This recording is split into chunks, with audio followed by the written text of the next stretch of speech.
Hello, class. It's Jamie. Hope everybody had a really good uh, first week of those final days. And amazingly, we are into the second week already. If you remember, last week, we filled out some note cards. And instead of typing up a response to each individual note card, I thought I would just instead complete a video and a short narrative response as well. And I'll go through some of the more generic questions first. Currently working 2 jobs and have 4 classes in addition to the internship, uh, or will have. If I end up being behind, what happens? Well, let me know if you believe, emergencies outside of your control or things happen that necessitate us being behind. We can do the best we can to work out a plan. Again, one of my primary goals is to help you find your own individual level of success. So let me know. If I don't know, I cannot help you. Another question. Is the interviewing that we'll be learning appropriate for all fields? Yes. The types of interactions we'll be practicing, learning about, implementing is appropriate for any field, in my opinion, whether that be counseling or nursing or accounting or the local mechanic that works on your car. In my opinion, it's all the same. It's about learning how to have effective relationships and communication with other people. What kinds of material do we need besides our textbooks? Well, you need the 2 books, certainly. I will be sharing lots of information on the website and Blackboard for every single lesson. Videos to watch, those type things, and just making sure you keep up with Blackboard. If you want additional resources, those type things, I will be sharing those with you as we go along, and there are literally thousands of things that we could be looking at. But if you're looking for additional material, any material that helps you conduct a inventory and self-evaluation of yourself. And one of the primary purposes of this field and what makes individuals either effective or not very effective in the field is being able to take a realistic look at yourself and being able to admit your own weaknesses and failings and points of success, and being willing to work on those. Explain more about the internship. I will in October. I really don't want us to get too much into that. The internships is 150 hours of work experience in a human services setting. We usually start planning those about 2 months prior to the semester beginning, and we together look for work sites, what a work site that might be most appropriate for you and what you're interested in, and so forth.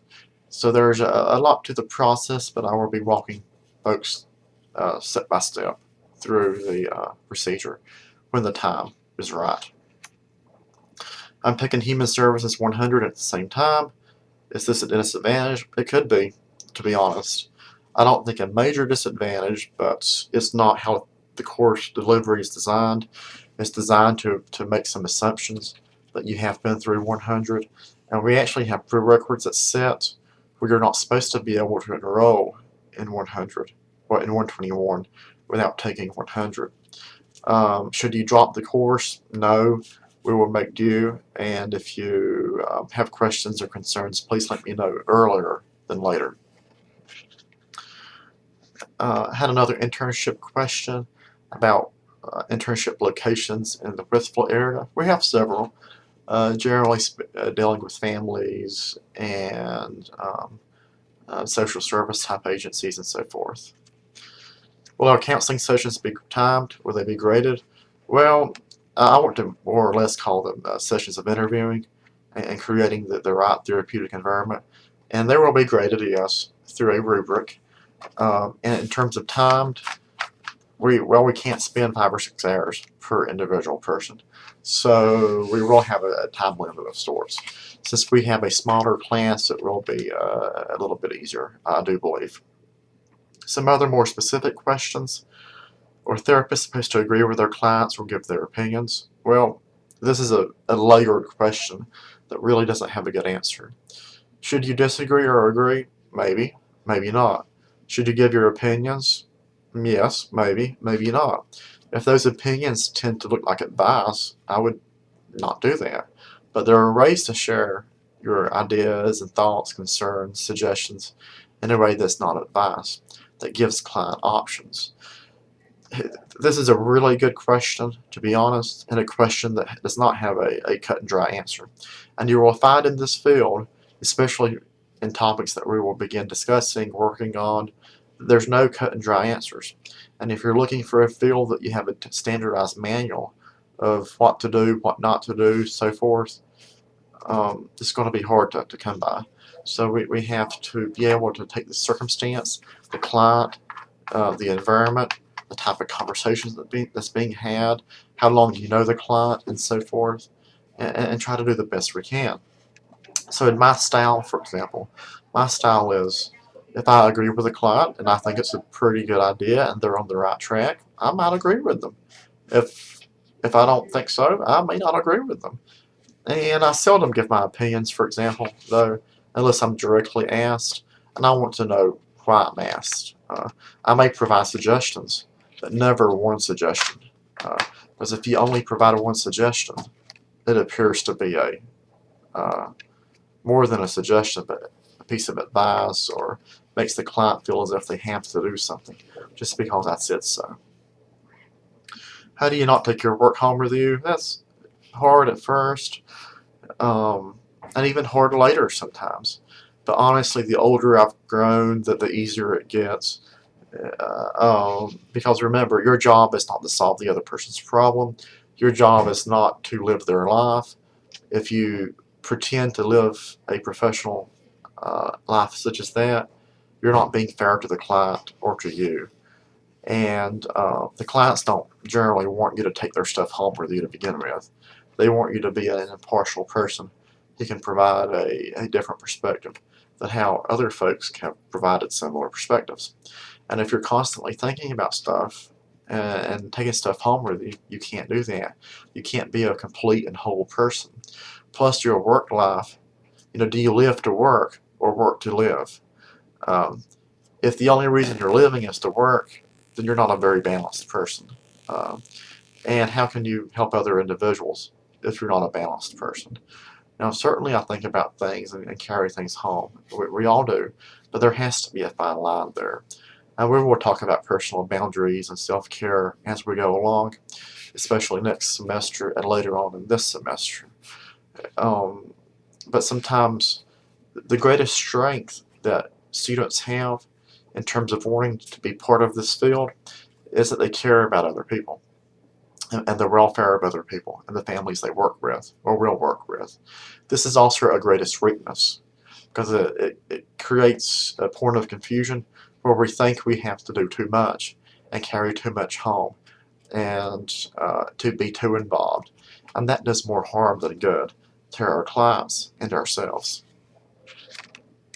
Is counseling rewarding more to the client or the counselor? I hope both. I don't think it's either or. If you have a good relationship with the client, I think it's rewarding to both parties. That doesn't necessarily mean, again, either party gets what they want, but they know at a really deep level they're having a humanistic, a positive conversation with each other. And that's really, really hard to implement and conduct in today's world and time. Because in today's society, we really don't talk with each other, we talk at each other. And the beauty of the helping profession is really good helpers, really good human service folks in the field, really good counselors, they know how to listen. And again, you're spending 80% of your time listening to the client, and maybe the other 20% of your time providing feedback. That's how it should be. And if that's happening, I really do believe a rewarding experience can be had. What happens when you meet with a client and they will not work with you? For example, a teen who thinks they know it all. Well, maybe they do. And many clients do not want to be involved in the process, and that's fine.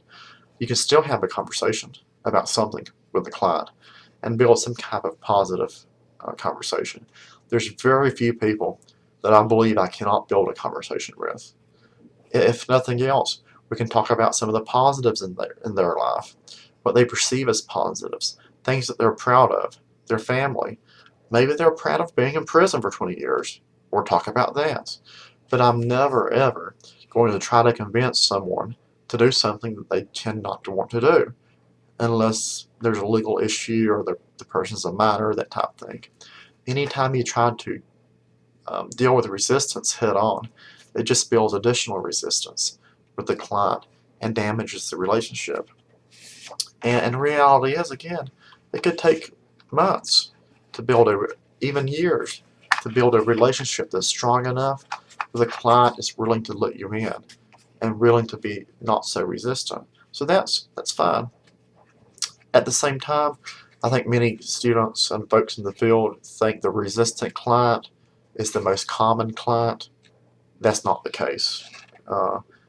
Clients tend not to be resistant, especially if you treat them as a human and as important, and that you really do care about them. Resistance tends to decrease, at least decrease enough where the person may give you a chance. How do you get the person to open up to you when they have trust problems? Well, most of us have trust problems at some level, and what do? You build that relationship first, and build trust based on other topics or other concerns, and just not diving in with the skeletons in the person's closet or their past periods of trauma or concern. And again, just care. And just because you exhibit a caring, concerned, listening type style does not mean they will trust you. Many may not. But at least you gave the client the opportunity to trust, and that you can be a trustworthy person. And later on, during their next human service experience, whether that's with you or someone else, perhaps a bit more progress can be made. In the meantime, if you have questions about any of these comments or the questions other students asked, please let me know, and I will be happy to try to help. Take care.